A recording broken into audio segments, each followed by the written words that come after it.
नमस्कार दोस्तों, UPSC mania में आपका स्वागत है। आज हम डिस्कस करेंगे 23 मई 2020 का द हिंदू समाचार पत्र।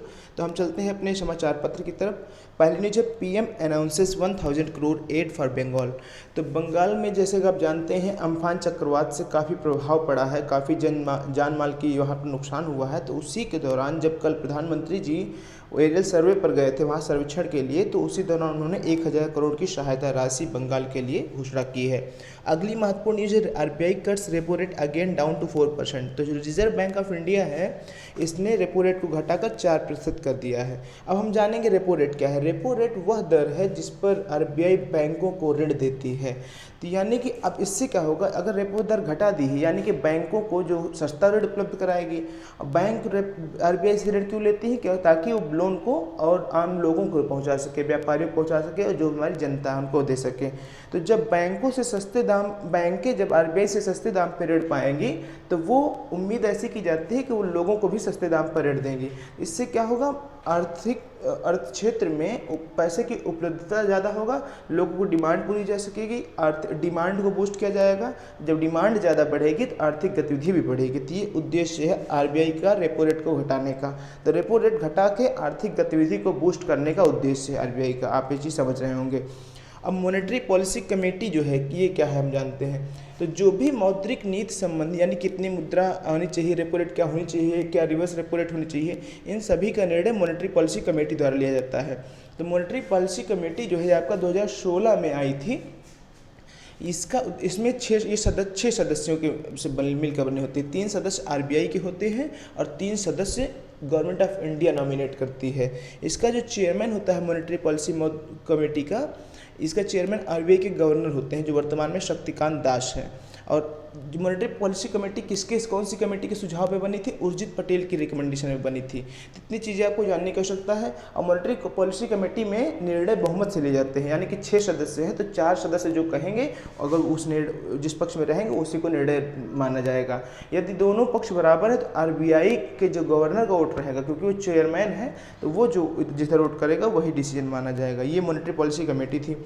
इंडिया रीचेस आउट टू पाक टू फाइट लोकस्ट। तो जो टिड्डों का अटैक होता है वो हमारा पश्चिम क्षेत्र से आता है, ईरान, पाकिस्तान और उसे होते हुए इंडिया आता है। तो इंडिया ने पाकिस्तान से बात की कि भाई देखो, ये समस्या पैन बॉर्डर है, ये पैन कंट्री है, एक कंट्री समस्या नहीं है, आप तो हमको मिलकर अटैक उससे लड़ना है। तो उसने बोला कि जो टिड्डे उधर से आते हैं तो उनको अगर आप लड़ना चाहें, हम लोग मिल के लड़ना चाहें, तो हम आपको पेस्टिसाइड सप्लाई भी करेंगे। मैलेथियन पेस्टिसाइड का नाम है। उस पेस्टिसाइड के छिड़काव अगर आप पाकिस्तान में कर देते हैं तो टिड्डे वहीं पर मर जाएंगे, भारत में आ ही नहीं पाएंगे। तो ये बात कही जा रही है। अगली न्यूज़ है, Pak plane with 98 on board crashes near Karachi. तो कराची के नज़दीक में 98 लोगों को ले जा रही एक पाकिस्तान प्लेन का क्रैश हो गया था, जिसमें उन सभी की मृत्यु हो गई। तो बड़ी दुखद खबर है, हमारे पड़ोसी देश में 98 लोगों की मृत्यु हो गई। इस पर प्रधानमंत्री मोदी जी ने भी चिंता जाहिर की है, अपना दुख व्यक्त किया है। Now complaints in 24 hour quarantine.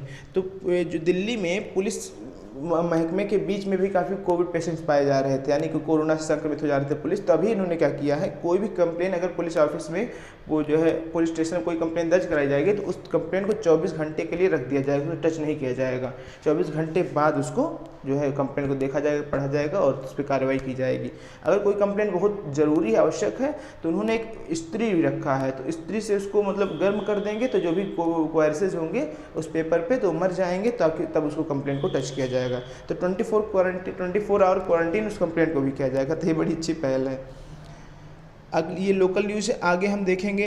Rent waiver only if contract has force majeure clause. तो दिल्ली हाई कोर्ट ने एक निर्णय दिया है, उसमें बताया है कि जो रेंट होगा वो तभी कम किया जा सकता है, घटाया जा सकता है, जो भी यहाँ के निवासी हैं, रेंट पे रह रहे हैं, अगर जो एग्रीमेंट है उसमें फोर्स मेजर क्लास उपस्थित है। तो फोर्स मेजर क्लास क्या है? फोर्स मेजर एक ऐसी स्थिति है जो अप्रत्याशित हो और मानव के वश में भी ना हो। जैसे कि कोरोना हो गया आपका, ये अप्रत्याशित थी, हमने कल्पना नहीं की थी कैसी समस्या आएगी, और अभी हमारे वश में भी नहीं थी। ये फोर्स मेजर क्लास है। तो वही चीज़ दिल्ली हाईकोर्ट ने बोला है कि जो रेंट मतलब कोई रूम लेते, रेंट पे रूम जब उठता है तो जो एग्रीमेंट होता है, अगर उसमें फोर्स मेजर क्लास है तभी आप रेंट के लिए जो है कम करने की बात कर सकते हैं या रेंट माफ़ करने की बात कर सकते हैं, अन्यथा नहीं। तो यहाँ कुछ जानना है फोर्स मेजर क्लास क्या है। तो फोर्स मेजर क्लास बहुत ही प्रयोग में है, हर न्यूज़ न्यूज के साथ अटैच रहता है, इसलिए जानना आपको आवश्यक है। अगली न्यूज है revisit rules on Rajya Sabha passes for freelance scribe high court. तो दिल्ली हाई कोर्ट ने एक और निर्णय दिया है। उसने कहा है कि जो राज्यसभा में पत्रकारों को पास दिया जाता है, तो पहले सामान्यतः क्या होता था कि पत्रकार को पास दिया जाए तो किसी भी समय जाके राज्यसभा की रिपोर्टिंग कर सकता है, लेकिन अभी इसको कन्वर्ट कर दिया गया, केवल सेशन भर के लिए पास होगा, यानी एक पास जो बनाया जाएगा आपको केवल राज्यसभा के एक सत्र के दौरान ही वैलिड रहेगा। तो इस पर जो है हाईकोर्ट ने कहा इसको रिविजिट करना चाहिए। देखो आप इससे भाई देखो आप निर्णय उचित है कि नहीं, आप इसको रिविजिट करो। DU open book exam is not viable committee of on courses. तो जो दिल्ली ने ओपन बुक एग्ज़ाम कराने का निर्णय लिया है, लेकिन जो है जो शिक्षक गण है उसका जो है उससे असंतुष्टि जाहिर कर रहे हैं कि उचित नहीं होगा। तो हमको जानना है ओपन बुक एग्ज़ाम क्या होता है। एक ऐसी प्रणाली है जिसमें एग्ज़ाम के दौरान छात्रों को बुक या जो भी सोर्सेज है वो यूज़ करने का अलाउ किया जाएगा। जैसे आप घर पर हैं तो आपको मान लीजिए हिस्ट्री का एग्ज़ाम है, तो आपको कोई रोक टोक नहीं होगी, आप हिस्ट्री बुक्स का यूज़ कर सकते हो, अपना देख के उससे परीक्षाएं लिख सकते हो। तो अब सोचो कि आप ये तो चीटिंग होगी, इसका उपयोग क्या होगा। तो चीटिंग आपके जो ट्रेडिशनल मेथड है उससे लगेगा चीटिंग है, लेकिन इसका भी एक उद्देश्य है कि जैसे छात्र जो है इसका उद्देश्य ये है कि रटने पर बल ना दिया जाए बल्कि समझने पर बल दिया जाए। जो चीज़ें रटते हैं कि a into b = ab, जो इतना रटने वाला काम है, रटने वाला काम अनावश्यक दबाव डालता है। तो इस जो रटने वाला काम है ओपन बुक एग्जाम से रटने का महत्व कम हो जाएगा, बल्कि समझ अंडरस्टैंडिंग कैपेबिलिटी ज़्यादा होगी। तो ये ओपन बुक एग्ज़ाम है। अगली न्यूज़ क्या है आपकी, अगली न्यूज़ जो है वो संबंधित है कुछ इससे। Governor acts on ABVP complaints pull up state for cancelling exams. तो जो वहाँ के महाराष्ट्र के गवर्नर है काफ़ी चर्चा में रहते हैं, तो आपका वन वर्ड ऑब्जेक्टिव क्वेश्चंस में आ सकता है, कभी कभी स्टेट बेसिस एग्जाम्स में आ सकता है कि जैसे महाराष्ट्र के गवर्नर कौन है, तो भगत सिंह कोश्यारी, ये काफ़ी चर्चा में रहते हैं, तो आपको जानने की आवश्यकता है। अगली न्यूज़ जो आपकी है वो है new Nepal map based on historic documents. तो भारत नेपाल सीमा विवाद हम पिछले सप्ताह से ही पढ़ते आ रहे हैं, जिसमें हम क्या क्या प्रगति हुई हम देखेंगे। मानसरोवर यात्रा के लिए नई रोड बनाई गई थी रेपुलेक दर्रे से होते हुए, जो काला पानी क्षेत्र से भी जाती थी। और काला पानी जो है सीमा विवाद है भारत और नेपाल के बीच में। नेपाल कहता है ये हमारा क्षेत्र है और भारत का वर्तमान में इस पर अधिकार है। तो अभी क्या हुआ, उसके पश्चात नेपाल ने एक नया मानचित्र जारी किया जिसमें उसने काला पानी क्षेत्र को अपने मानचित्र में दिखाया। तो भारत ने कहा कि जो आप मैप बनाए हैं आर्टिफिशियल मैप है, ये कोई रियलिस्टिक मैप नहीं है, कोई न वास्तविकता पर आधारित है, बस कल्पना पर आधारित मानव जनित, मतलब अपने मैप पर बना दिया, जो मर्जी किया आपने बना दिया। तो वही अभी मैप नेपाल ने कहा है कि ये आर्टिफिशियल मैप नहीं, ये सगौली की संधि के पश्चात 1816 में जो सगौली की संधि हुई थी नेपाल और ब्रिटिश के बीच में, जो क्योंकि उस समय हमारे ब्रिटिश शासन करते थे, तो जो सगौली की संधि हुई थी उसके आधार पर ये मानचित्र बना हुआ है, सीमाओं हमने जो निर्धारित की है। तो सगौली की संधि किससे संबंधित है, ये चीज़ आपको ध्यान देने की आवश्यकता है। Inhuman to put dead and injured in an accident in same vehicle NHRC। National human rights commission, राष्ट्रीय मानवाधिकार आयोग, इसने कहा है, जैसे कि हम जानते हैं कि जो औरैया रोड एक्सीडेंट हुआ था पिछले कुछ दिन पहले, तो उसमें क्या हुआ था, जो भी मृत व्यक्ति थे जो उस एक्सीडेंट में मरे हुए थे और जो घायल थे, उनको दोनों लोगों को एक ट्रक में बिठा के ले जाया गया था। तो ये सोच लीजिए, कितनी कल्पना कीजिए आप इस घटना को कि जो इनका एक्सीडेंट हुआ हो और उसके बाद वो बेचारे इतने घबराए हों, उनको डेड बॉडीज के साथ पूरी यात्रा करनी हो उसी में, और ट्रक में इतनी दिनहीन स्थिति में। तो NHRC ने कहा ये मानव अधिकारों का उल्लंघन है। तो NHRC ने सुओ मोटो अपना केस लिया। सुओ मोटो क्या होता है, जैसे केस दो तरह से हो सकते हैं कि कोई जाके केस फाइल करे, उस पर तब सुनवाई हो, या फिर अगर अत्यंत महत्व का है तो कुछ संस्थानों को शक्ति प्रदान की गई है कि वो बिना किसी के केस फाइल किए हुए ही स्वतः संज्ञान में ले सकते हैं। तो स्वतः संज्ञान में लेने को सुओ मोटो कहते हैं। तो NHRC के पास अधिकार है कि सुओ मोटो केस फाइल कर सकती है। NHRC क्या है, कैसे है, इसके बारे में हमने डिस्कस किया था। अभी इसमें अमेंडमेंट भी हुआ है, उसको आपको देख लेना है, इंपॉर्टेंट है, ये आ सकता है परीक्षा में। अगली न्यूज है Anand Teltumbde judicial custody extended till June 5। तो आनंद तेलतुंबड़े हैं, इनकी जो जुडिशियल कस्टडी 5 जून तक बढ़ा दी गई है। तो फिलहाल ये न्यूज़ हमको इम्पॉर्टेंट नहीं है, लेकिन इसका जो बैकग्राउंड है, जो कोरिलेटेड न्यूज़ है, उसको हमको जानना है।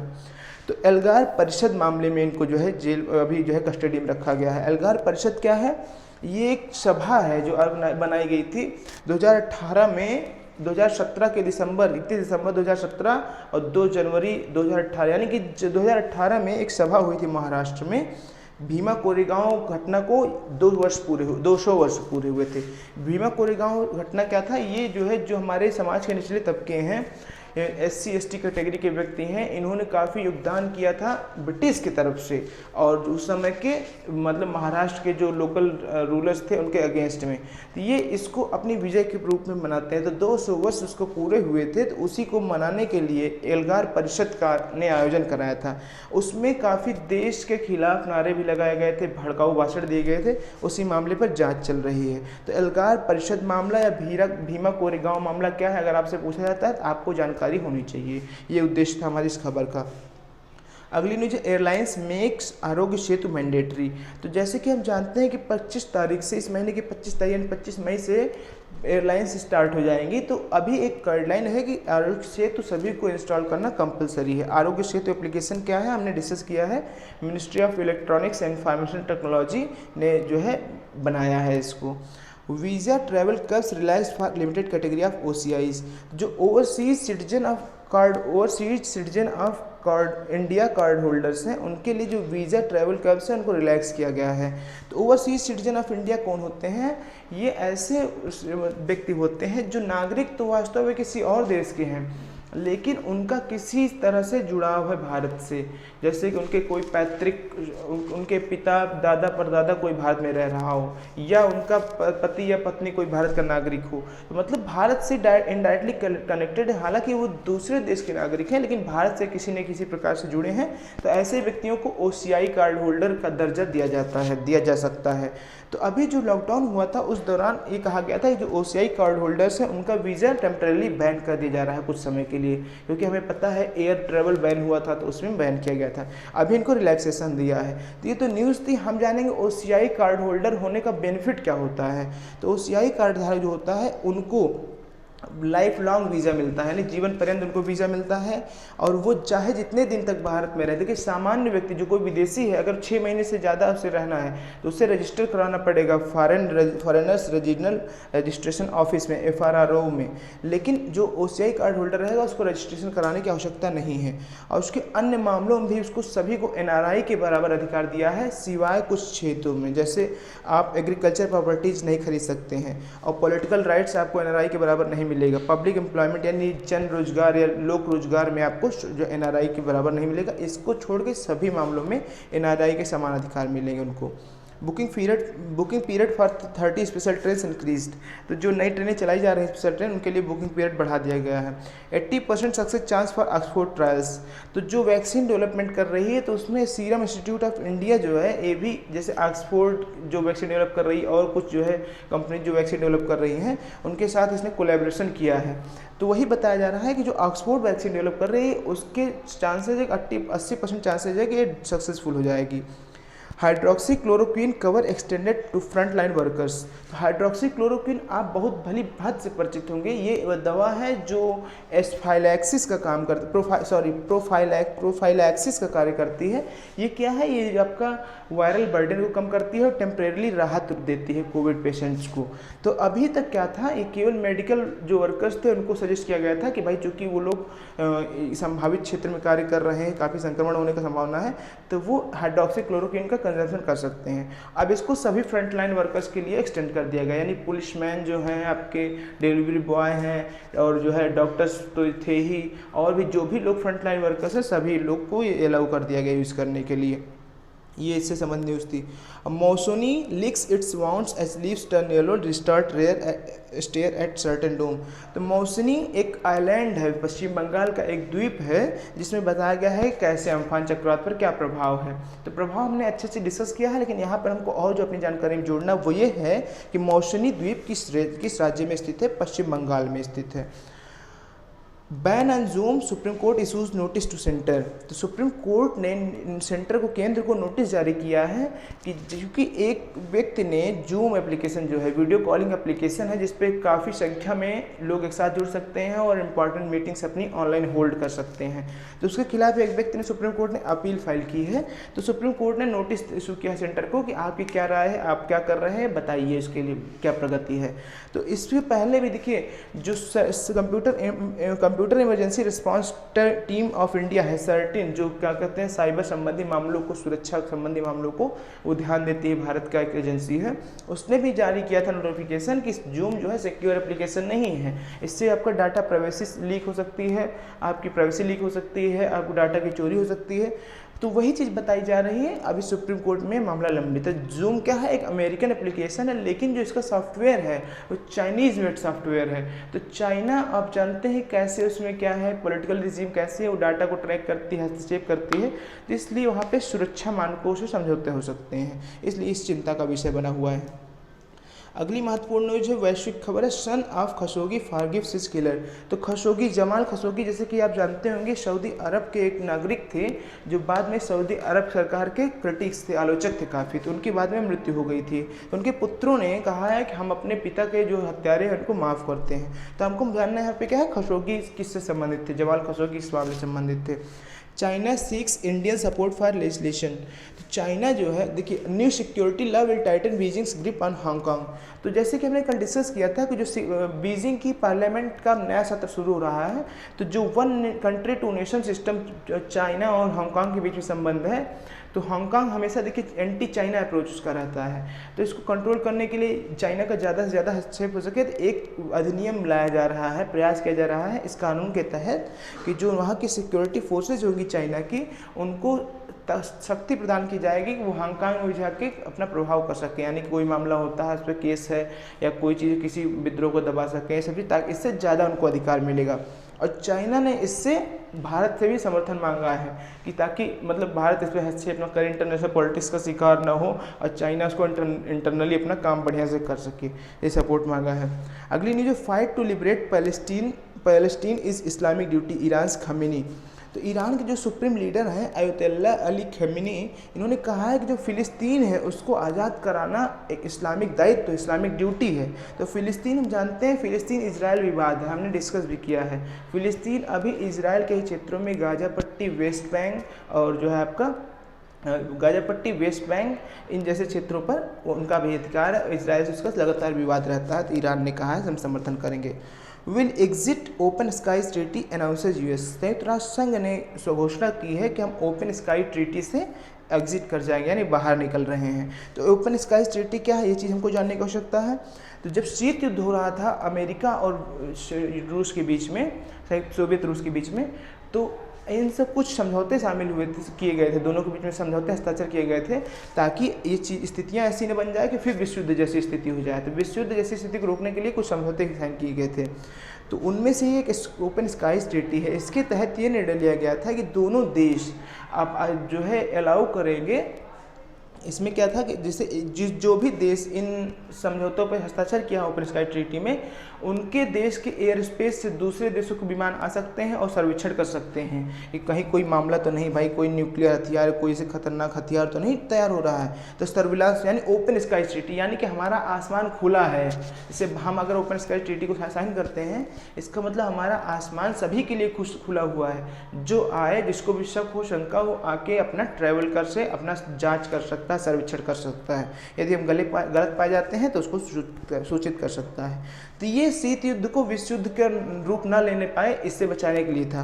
तो उसी में तो इसलिए इससे अभी यूएसए ने निकलने की घोषणा कर दी है।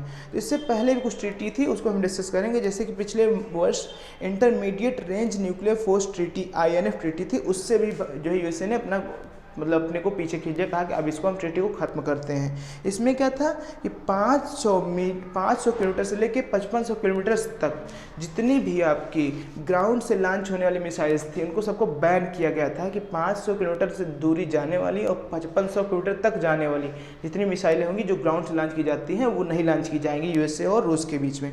ये थी आपकी intermediate range nuclear force treaty, और इससे यूएसए बाहर आ चुका है और ओपन स्काई ट्रीटी से अब बाहर आने जा रहा है। और एक ट्रीटी अभी और है जो अभी अगले फरवरी में उसका खत्म होगी 2021 में। न्यू स्टार्ट ट्रीटी का क्या उद्देश्य था? ये आपका जो है न्यूक्लियर आर्सेनल यानी कि परमाणु संबंधी हथियारों पर कंट्रोल कर लगाने के लिए था। ये भी अगले वर्ष खत्म होने वाली है। तो इससे जो भी समझौते हुए थे लगभग खत्म हो रहे हैं। तो इसका प्रभाव एक चिंताजनक है कि अब इससे जो है न्यूक्लियर रेस हो सकती है या फिर आर्म्स रेस हो सकती है। अब सब ज़्यादा हथियार नहीं, प्रतिबंध कोई रहेगा नहीं, ज़्यादा हथियार बनने की तरफ दौड़ेंगे। तो ये एक चिंता का जनक है ग्लोबल इसमें। अगली news, in stunning reversal of fortunes Turkey emerges as king maker in Libya. तो लीबिया एक अफ्रीकी देश है, आप देखेंगे भूमध्य सागर से सटा हुआ अफ्रीका के उत्तर भाग में पाया जाता है ये लीबिया देश। यहाँ पे बहुत अशांति है और अभी यहाँ पे क्या है, UN बैक्ड एक गवर्नमेंट है और उसके खिलाफ लड़ रहे जो मिलिट्री कमांडर थे वो उन्होंने विद्रोह कर दिया है। और सैन्य टुकड़ी को लेके जो हफ्तार वहाँ के मिलिट्री कमांडर थे, खलीफा हफ्तार, वो वहाँ की गवर्नमेंट से लड़ रहे हैं, यानी गृह युद्ध वहाँ पे छिड़ा हुआ है। तो अभी क्या है, जैसे वहाँ पे दो धड़ों में बटे हुए, जो गवर्नमेंट है, गवर्नमेंट के टर्की जो तुर्की है हमारी और यूनाइटेड नेशंस ये सब सपोर्ट करते हैं, और जो वहाँ के मिलिट्री कमांडर हैं खलीफा हफ्तार, उनको सपोर्ट करते हैं संयुक्त अरब अमीरात, रूस और और इजिप्ट, ये सब देश उनको सपोर्ट करते हैं। तो अभी देखा गया कि जो तुर्की सपोर्टेड यानी कि जो वहाँ पे गवर्नमेंट है उसको काफ़ी मजबूती मिली है। तो ये चीज़ बात किया गया है कि तुर्की वहाँ पे किंग मेकर की भूमिका के रूप में उभरा है। अगली न्यूज़ इकोनॉमिक सेक्टर से है। RBI extends moratorium by 3 months. RBI ने जो लोन पे यानी जो लोगों ने भी लिया है तो इंस्टॉलमेंट उनको देने के लिए 3 महीने के लिए जो है उनको छूट दी थी कि 3 महीने तक आपको इंस्टॉलमेंट देने की आवश्यकता नहीं है, कोई आप पे पेनल्टी नहीं लगेगी और बैंकों में भी वो NPA के रूप में नहीं कैटेगराइज किया जाएगा। तो अभी उसको 3 महीने तक किया था, 3 महीने और बढ़ा दिया गया है इसको। अगली न्यूज़ है, रिजर्व बैंक से GDP to contract makes market slip into red. तो जो रिजर्व बैंक ऑफ इंडिया है उसने बोला है कि जो GDP है भारत की जो ग्लोबल वो है GDP, उसमें कमी आएगी, वो कॉन्ट्रैक्ट होगी, सिकुड़ेगी। और ये थी न्यूज से संबंधित। तो अब इससे संबंधित हम प्रश्नों के ऊपर चलेंगे और उनको जवाब को कमेंट बॉक्स में देना है। तो प्रश्न सबसे पहला आपका है, रेपो रेट में कमी करने के क्या प्रभाव हो सकते हैं? सस्ते ऋण की उपलब्धता, महंगे ऋण की उपलब्धता, इनमें से कोई नहीं, ए व बी दोनों। अगली न्यूज, खूब चर्चा में रहे फोर्स मेजोर का क्या अर्थ है? अर्थव्यवस्था में कमजोरी, अप्रत्याशित स्थिति या घटना जिस पर मनुष्य का कोई वश न हो, आवश्यक रूप से सोशल डिस्टेंसिंग का पालन कराना, उपर्युक्त सभी। सगौली की संधि जो 1816 में हुई थी उनमें से किन देशों की सीमाएं तय करती है? भारत चीन, Bharat Nepal, Bharat Bhutan, Bharat Myanmar. OCI card धारक को क्या लाभ है? जीवन पर्यंत वीजा, भारत में कितने समय के लिए निवास के दौरान RRO में रजिस्ट्रेशन से मुक्ति, कृषि भूमि, राजनीतिक व लोक रोजगार के अलावा सभी विषयों पर NRI के समान अधिकार, या उपर्युक्त सभी। और चौथा प्रश्न है, ये आपका थोड़ा सा 50 वर्ड्स में आपको उसको जवाब देना है कमेंट बॉक्स में। ओपन स्काई ट्रीटी किससे संबंधित है या क्या है, इसको आपको जवाब देना है। तो ये थी 23 मई की हमारी द हिंदू न्यूज़पेपर डिस्कशन। बहुत बहुत धन्यवाद, थैंक यू।